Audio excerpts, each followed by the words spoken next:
Assalamu alaikum wa rahmatullah, j'espère que vous allez bien. Parmi les nobles caractéristiques rapportées des pieux anciens de la communauté musulmane, il y a la remise en question. En effet, chacun d'entre nous devrait se poser un instant et faire son examen de conscience.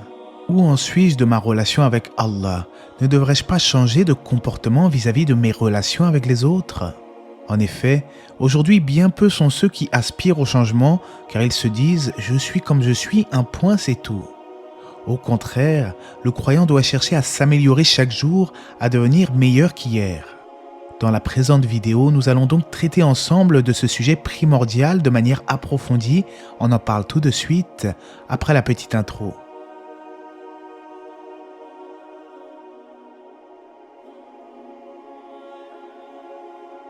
Les savants musulmans ont donné plusieurs définitions concernant la remise en question, mais la synthèse de tout cela est qu'il faut faire le point sur nos actions, réparer nos erreurs et aller de l'avant dans l'accomplissement des bonnes actions. Allah nous enjoint directement dans le Coran à faire notre propre examen de conscience, dans le sens du verset « Ô vous qui avez cru, craignez Allah, que chaque âme voit bien ce qu'elle a avancé pour demain. Et craignez Allah, car Allah est parfaitement connaisseur de ce que vous faites. » Et ne soyez pas comme ceux qui ont oublié Allah, Allah leur a fait oublier leur propre personne, ceux-là sont les pervers. De surcroît, les savants ont déduit des textes islamiques l'obligation de l'examen de conscience pour le musulman. Si l'homme n'oriente pas son âme vers le suivi du Coran et de la sunna du prophète, alayhi salatu wassalam, alors cette âme le mène à la ruine, c'est-à-dire à sa perte. Ici-bas, nous sommes éprouvés par les caprices de l'âme ainsi que les tentations. Celui qui arrive à triompher sur son ego et à se soumettre au commandement divin a certes réussi. Mais celui qui se laisse dominer par ses penchants et ne change jamais est certainement le plus grand des perdants. Pire encore, sont ceux qui ne cherchent même pas à changer et qu'Allah nous préserve de cela. Allah nous dit dans le Coran, dans le sens du verset, « Quant à celui qui aura dépassé les limites et aura préféré la vie présente, alors l'enfer sera son refuge. » Et pour celui qui aura redouté de comparaître devant son Seigneur et préserver son âme de la passion, le paradis sera alors son refuge. Dans le Coran, il est dit que l'âme passe par plusieurs états. Il y a l'âme apaisée et l'âme incitatrice au mal. L'âme apaisée est l'âme du croyant qui est en paix avec Allah car elle est sereine quant à son évocation et revient repentante à lui. Cette âme a tellement hâte de rencontrer Allah qu'elle ressent une certaine chaleur dans sa proximité et en devient alors apaisée. La personne qui a une telle âme devrait se réjouir car Allah dit dans le Coran à ce sujet « Ô toi, âme apaisée, retourne vers ton Seigneur, satisfaite et agréée, entre donc parmi mes serviteurs et entre dans mon paradis. » L'âme apaisée est donc celle qui trouve la sérénité par le prisme de l'obéissance à Allah. Elle sait qu'elle ne peut se passer de son Seigneur, ne serait-ce que l'espace d'un clin d'œil. Une telle âme se soumet donc au commandement divin, se remet continuellement en question et est confiante concernant le décret d'Allah, c'est-à-dire le destin. Quant à l'âme incitatrice au mal, c'est celle qui incite l'homme à suivre ses penchants qui ruine sa spiritualité.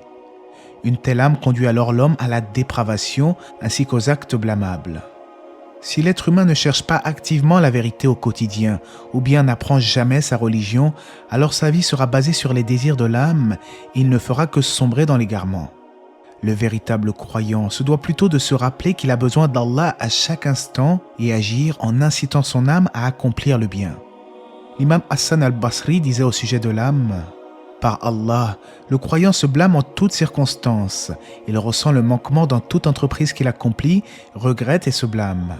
À l'inverse, le dévergondé va de l'avant sans se blâmer le moins du monde. » Il est donc essentiel pour chacun d'entre nous de réfléchir à notre situation. Parfois, il suffit d'un seul instant de lucidité à une personne pour changer radicalement. Fais donc ton examen de conscience quand tu es seul et pense au compte à rebours de ta vie. Avant d'accomplir n'importe quelle action, demande-toi si cette dernière te rapprochera d'Allah ou t'en éloignera. Rappelle-toi également que chacune de tes actions est inscrite dans ton livret et qu'au jour de la résurrection, nous aurons tous à rendre des comptes devant le Créateur de l'univers. Celui qui demande des comptes à son âme avant même le jour du jugement, alors celui-là a tout compris. Si en plus de cela il parvient à se réformer et à lutter contre ses penchants, alors voilà le bienheureux, le victorieux. Demander des comptes à son âme pour ses œuvres permet d'être sur le chemin de la réussite. Al-Hassan disait « Le serviteur ne cessera d'être dans le bien tant qu'il s'exhorte lui-même et tant qu'il accorde une attention particulière à la remise en question. » Parmi les bénéfices concrets qui découlent de cette remise en question, il y a l'allègement du jugement au jour de la résurrection. En effet, le musulman qui se demande des comptes à lui-même au quotidien, cela l'incite en conséquence à diminuer les mauvaises actions et à améliorer son comportement. Comme le disait Omar ibn al-Khattab, « Jugez-vous avant qu'on ne vous juge ». Et Hassan al-Basri rahimahullah disait quant à lui que le jugement de ceux qui font leur examen de conscience sera allégé au jour de la résurrection. On rapporte aussi d'Al-Fudayl ibn Iyad.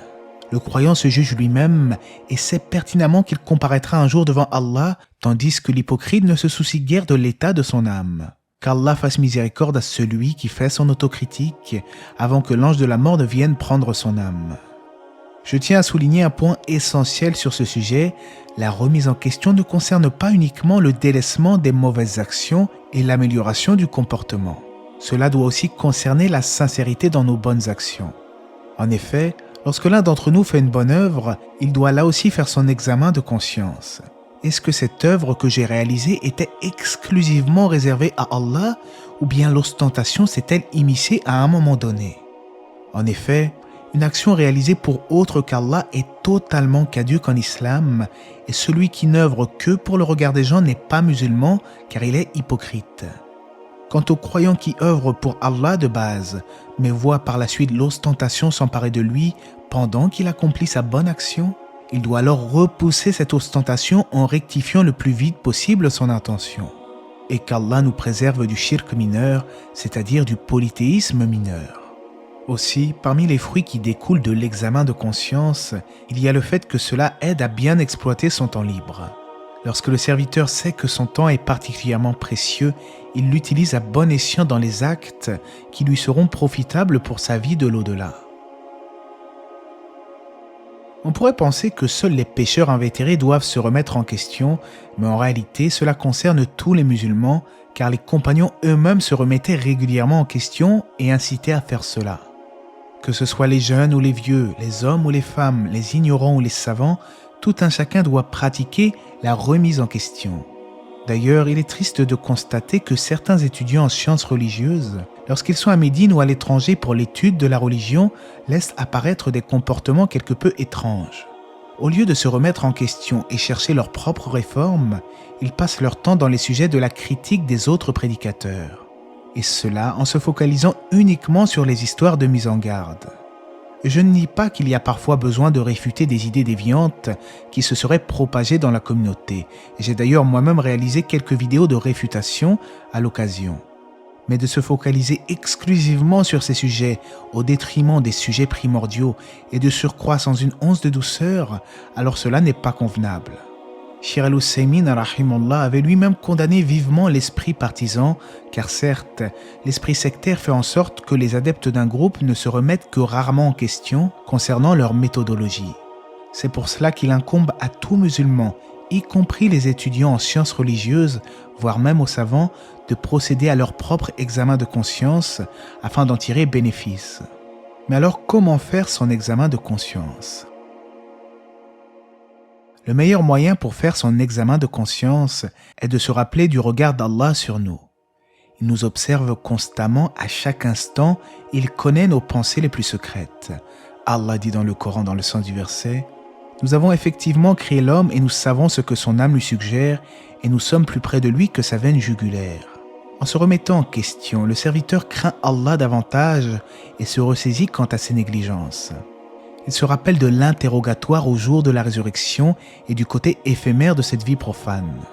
Il se remémore la mort plusieurs fois dans sa journée et le prophète alayhi salatu wassalam nous a enjoint de nous rappeler la destructrice des plaisirs qui n'est autre que la mort. En effet, lorsqu'une personne décède, les gens n'ont guère envie de s'amuser, de festoyer ou de prendre du bon temps. Au contraire, ils sont tristes et pensifs, et pour les plus éveillés d'entre eux, ils se rappellent l'au-delà et qu'un jour, eux aussi seront sous terre. Le croyant doit donc commencer par analyser ses obligations religieuses. Est-ce que je suis concentré durant ma prière? Est-ce que ma récitation était bonne? Est-ce que mon œuvre était exclusivement réservée pour Allah? Puis, il entame une remise en question vis-à-vis des interdits. S'il a commis des choses mauvaises, il essaye alors de se rattraper en accomplissant le bien, en se repentant et en ayant la ferme intention de ne plus retomber dans son péché. Puis, il peut également faire une remise en question concernant les propos qu'il a tenus, les endroits ou les gens qu'il a fréquentés, ou bien même ce que ses oreilles ont entendu. Pour quelles raisons ai-je fait telle ou telle chose? Pourquoi ai-je été ici et là?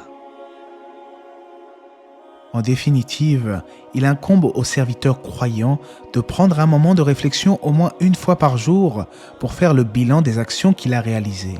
Sont-elles bonnes pour son au-delà ou au contraire à même de lui porter préjudice? Même si tous les fils d'Adam sont pécheurs, le meilleur d'entre eux est celui qui se repent. Le véritable croyant analyse toujours sa situation, tente de s'améliorer et ne se sent pas en sécurité même s'il accomplit de bonnes œuvres. Alors bien entendu, pour nuancer mes propos, cela ne veut pas dire que le croyant doit vivre la peur au ventre dans l'angoisse perpétuelle, mais plutôt qu'il doit essayer de trouver un juste milieu entre la crainte d'Allah et l'espoir en sa miséricorde, car il est très miséricordieux envers ses serviteurs croyants. Faire son examen de conscience n'est d'ailleurs pas une source de stress, mais plutôt une sérénité, car le croyant sait qu'en faisant cela, il finira par se rapprocher d'Allah au final. Et qu'Allah fasse que nous soyons éveillés et soucieux de rencontrer notre Seigneur avec un cœur saint. Allah sait mieux, j'espère que ce rappel vous aura été profitable, que la paix et les bénédictions d'Allah soient sur le prophète, sa famille et ses compagnons.